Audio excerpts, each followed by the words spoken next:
cuando llega el momento de hacernos cargo de lo que somos como país.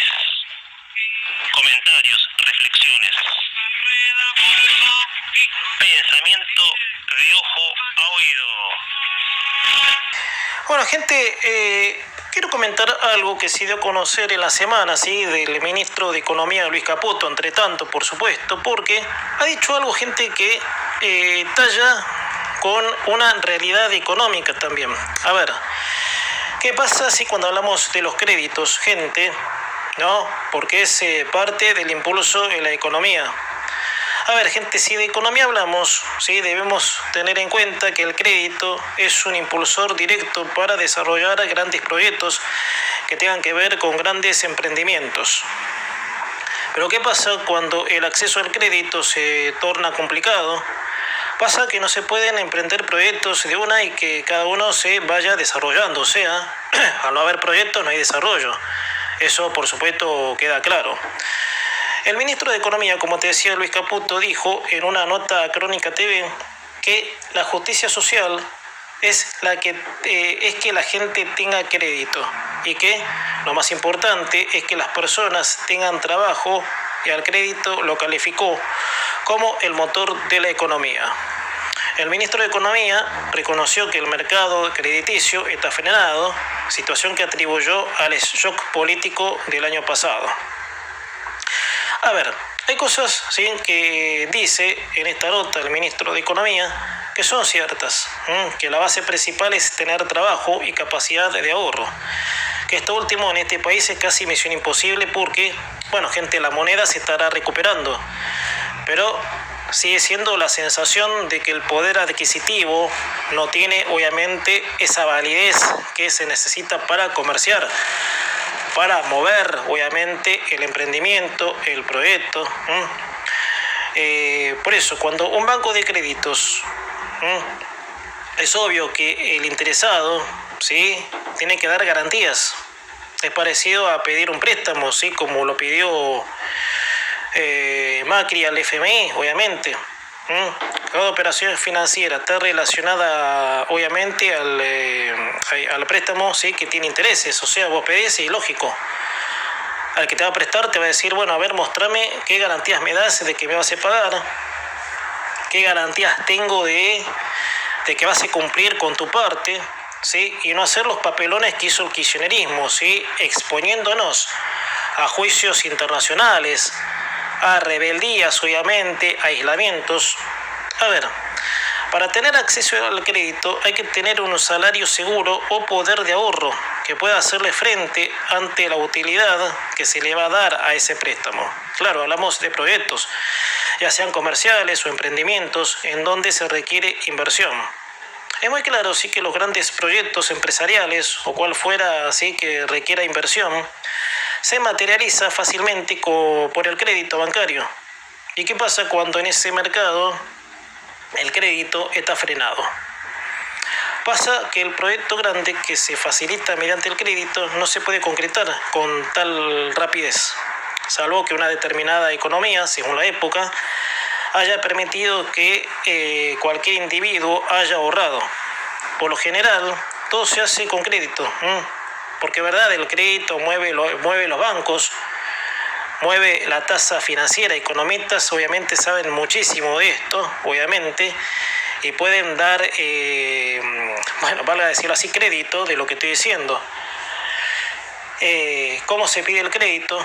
¿Qué tenés que dar para que ese crédito, por supuesto, sea entregado a tu operación y que vos después puedas cumplir? Es una cosa de sentido común también. Por eso, gente, pero durante años en Argentina se ha perdido mucho la estabilidad y meterse en un crédito puede resultar un dolor de cabeza, porque si hablamos de una economía que no funciona, es muy riesgosa la inversión, gente. O sea, y eso es lo que vengo diciendo siempre. ¿Qué pasa cuando hay un sistema que no permite la inversión? Un sistema que asfixia tributariamente, burocráticamente. Es lo más probable de que esa inversión no se materialice. Porque un sistema como el tributario, que es lo que faltaría, más allá de que estamos con el tema de digamos, de la reforma orgánica, que es otro detalle, por supuesto.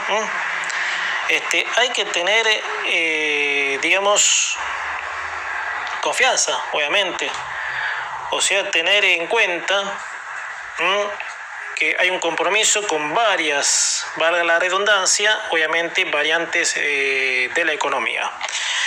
Bueno, gente, cambiando de tema, gente, y volviendo al tema, sí, a uno de los principales de la semana, gente, es el conflicto que desató el presidente, sí, allá en Brasil, que, bueno, termina obviamente cruzándose con Lula da Silva, así que no tardó en contestarle, por supuesto, por sus dichos. Bueno, gente, el error, sí, que a mi criterio salta, es que el presidente, yendo a otro país, bueno, también, gente, a ver, porque yo creo que ubicar las cosas en este país es difícil, ¿no? El socialismo, cualquier persona de bien lo castiga, porque como dice el presidente, es una basura, pero de ahí a calificar al presidente de otro país estando en ese país, es como que no cayó bien, gente. Por eso hay que tener cuidado, el presidente debe tener cuidado con ciertas cosas. Bueno, gente, te decía el conflicto que ha desatado el presidente Javier Milei, tras los dichos a su par Lula da Silva, abre el debate en puntos de relevancia entre la diplomacia y la representación de las sociedades. No hay dudas de que el presidente del país que sea es el mayor representante de los mismos y cierta cordura deben tener, y mucho más, en las relaciones internacionales.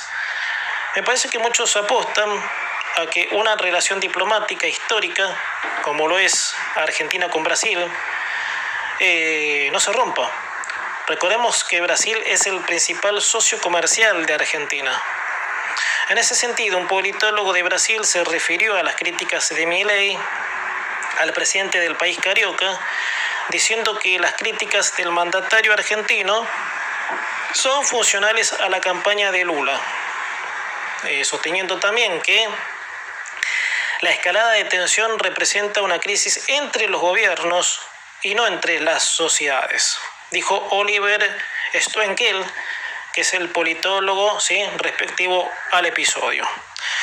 A ver, es inevitable que la opinión pública no se haga eco del episodio porque muchos argentinos comulgan con las ideas de Lula y también con las del presidente, que es el repudio absoluto al socialismo. Así que para ponerme como ejemplo, para mí el socialismo es una basura, el presidente tiene razón, pero hay que fijarse.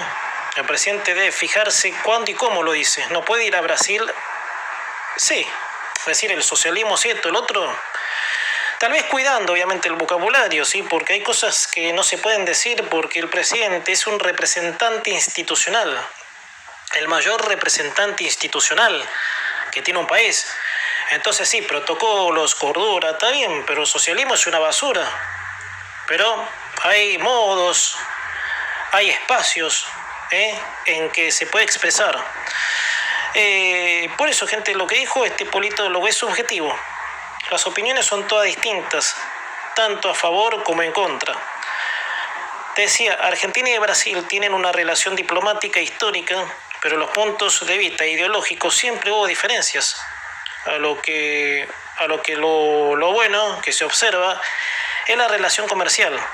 Ahora, si una crisis entre gobiernos afecta a las sociedades, también, gente, yo diría que es medio subjetivo también, porque las sociedades cuyos individuos que las componen tienen sus puntos de vista.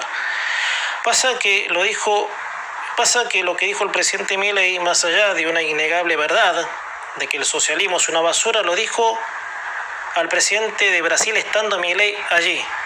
No es que el presidente se limitó a decir el socialismo es una basura, sino le dijo ladrón a Lula da Silva, gente que, a ver, yo acá te lo puedo decir, es cierto porque estuvo preso, es cierto porque comulga con la expresidenta, obviamente argentina, que, hablando de esto, el abogado que Cristina va a contratar para intentar destrabar su prohibición para que ocupe cargos es de Lula, gente. O sea que si Lula no mete una mano, obviamente, a la política argentina, eso también es cierto. Pero no sé, si Lula viene acá, ¿sí?, para poner un ejemplo, a decir de que Milei es esto y lo otro, tampoco va a caer bien. Como no le cayó bien a los brasileños, por supuesto. Es gente subjetivo todo. Las ideas de Milei las comulgan muchos brasileños también. Las ideas de Lula acá en Argentina, gente, 70 años de peronismo, les dice algo, obviamente. Entonces la subjetividad, te lo agrego como reflexión y ya estoy por cerrar la primera hora del programa, es ver de que ambos modelos, tanto el de Milei como el de Lula, son obviamente absorbidos, y que tal vez parte de la sociedad le haya gustado que Milei haya dicho eso, pero yo voy a lo protocolar, digamos a la cordura, a decir, bueno, estoy en un espacio en donde no puedo decir cualquier cosa. A eso voy. Ahora, que el socialismo es una basura, que el socialismo genera pobreza, gente, no hace falta. La provincia de Buenos Aires es la foto en donde demuestra eso, con Kicillof a la cabeza. El socialismo es una basura, pero el presidente no puede ir a un país, ¿sí?, a decirlo de esa manera y a insultar al presidente de ese país, obviamente, porque eso repugna bastante. Gente, vamos a hablar un poco de Cristina de Kirchner, gente que, bueno, la señora nunca deja, obviamente, nada, ¿sí?, de que se le escape, sino armar sus apariciones rutilantes, repugnantes, para agregar calificativos, porque ella, bueno, pese a que está presa, sigue siendo el centro de la escena, pese a su bajísimo poder de voto, ¿no? Porque yo calculo que la gente a esta altura del partido, muchos que la apoyaban, que ya no la apoyan, muchos que siguen dándose cuenta de qué clase de persona, bueno, de qué clase de calaña es, obviamente. Ahora, gente, esta semana Cristina de Kirchner, quien está condenada a 6 años de prisión tras ser hallada culpable en la causa vialidad, volvió a tener una aparición rutilante, como nos tiene acostumbrados, pero esta vez sí que su exposición dejó en claro que no entiende razones y, a pesar de su situación condenatoria, sigue inflamando el ánimo del país, porque eso es lo que busca. Para ella, alterar el ánimo es como seguir permaneciendo, seguir, digamos, dando vueltas en la vida pública, porque ya, como te decía, gente, quiero creer, no sé, este es un país tan raro que a lo mejor de muchos dicen de que es una perseguida política, comprando, por supuesto, el verso. Bueno, gente, ya es desconcertante, ¿sí?, no la lentitud de una justicia que debe responder como debe a un caso de esto, sino que es como que tendrían miedo de actuar. Y otra más detestable, gente, la justicia autorizó que se le tiene que pagar una jubilación vitalicia de 15 palos. ¿A razón de qué? Francamente no sé. Como también, gente, no lo entiendo de ningún expresidente. ¿A razón de qué tienen que cobrar semejante fortuna, obviamente, cuando un presidente no es más que un empleado público, obviamente? Y saquemos la jerarquía, el entendimiento de esa jerarquía que hace que esta gente sea millonaria y se le justifique todo. Bueno, gente, yendo al punto, la señora y su equipo de abogados, por supuesto pagados con la plata de todos nosotros, va a acudir a la ONU, ¿sí?, para que ese organismo revea su caso. Pero el delirio no terminó ahí. Vieron que la señora con poco espamento no se conforma, sino que también va a pedir que se la habilite para ser candidata. Bueno, recordemos que ella está inhabilitada de por vida para ocupar cargos públicos, ¿no? Bueno, que eso, por supuesto, es lo que contiene las hojas del fallo, de que su condena de 6 años de prisión no le permite ejercer cargos públicos de por vida. Veamos. La condenada cuenta con una firmeza de pruebas. Cuenta con una firmeza de pruebas, a lo que el fallo en su contra es más que contundente. Fernández de Kirchner, en esa sola causa, está acusada de ser la líder de una asociación ilícita en perjuicio del Estado. Eso quiere decir que ella y su banda usaron el tesoro público para lavar fondos y montar ese movimiento ilícito con negocios sucios y empresas fantasmas. Todo está probado. Ella ya tuvo una condena anterior por la misma causa, o sea, 2 más, gente. Pero no había quedado firme, gente. 2 instancias, ¿sí? Me acuerdo de la primera que habían pedido, por supuesto, 16 años de prisión. En la segunda creo que también, no me acuerdo. Y en esta finalmente se fijó 6 años. Lo que va a hacer ahora data de que desconoce la ley, sobre todo la justicia, porque los indicios para el fallo condenatorio mostraron, con poco menos tiempo y hora, de cómo se llevaba cada operación sucia de la reina del Calafate. Por lo que en esa instancia, que empieza a agotar, aún estando presa, no va a cambiar nada. No va a cambiar nada porque la sentencia es contundente. Y es imposible sí que la Corte revea un fallo luego de dictar una condena.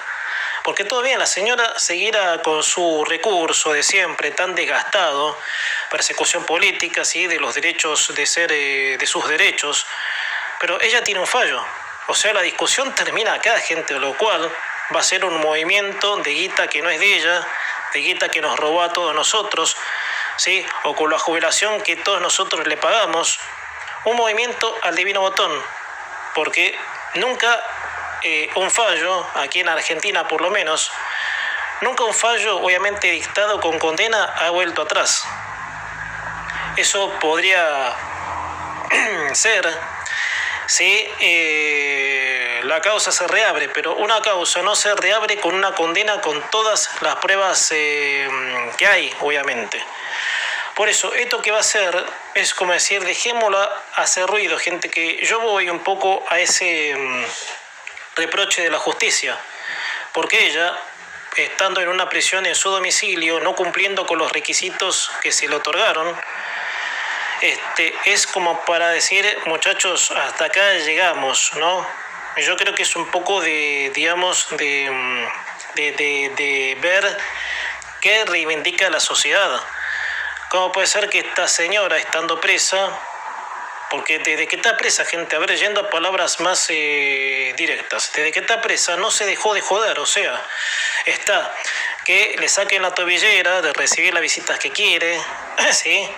O sea, que si eso no forma parte, no está presa. O sea, que para mí, gente, no está presa como debe estar, pero bueno, dejemos eso. Y ahora esto, gente. Entonces, una manera para que este ser deje esa, no sé, no te voy a decir ese centro, ¿no? Porque es un centro que el desánimo del país la pone, ¿no? Pero por ella misma nada.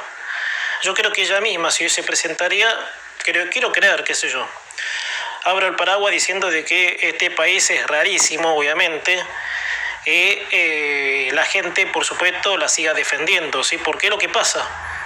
Pero cuánto de ese caudal, por supuesto, más allá de la militancia, más allá de las hordas, ¿sí? que son ignorantes, con perdón de decirlo así, pueden, por supuesto, bancarle, obviamente, sostenerle la vela, como se dice en el dicho popular. Así que, bueno, gente, yo creo que la única manera de cortarle ese último recurso es yendo a una cárcel común. Después de esto, gente, si yo soy un juez que, eso por supuesto, la justicia lo determina, pero en opinión muy pura, yo, gente, después de esto, presa, un calabozo común, gente, listo. ¿Cómo puede ser, no? Gente, ayer charlamos con Ángela Yapur, ¿sí? Del discurso del presidente, sí, que habló en cadena nacional, discurso que duró 14 minutos, para presentar la reforma del Banco Central, lo que se llama la Carta Orgánica. En medio de un discurso corto y poco verborrágico, el mandatario dio indicios a lo que apunta la reforma.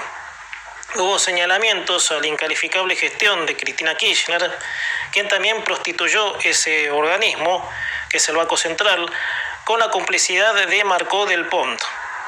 El presidente dio por finalizada la financiación del Estado de modo taxativo, tanto para el Tesoro Nacional como los estados provinciales. Eso quiere decir de que el Banco Central no se hará cargo, ¿sí?, de deudas, de gastos del propio Estado.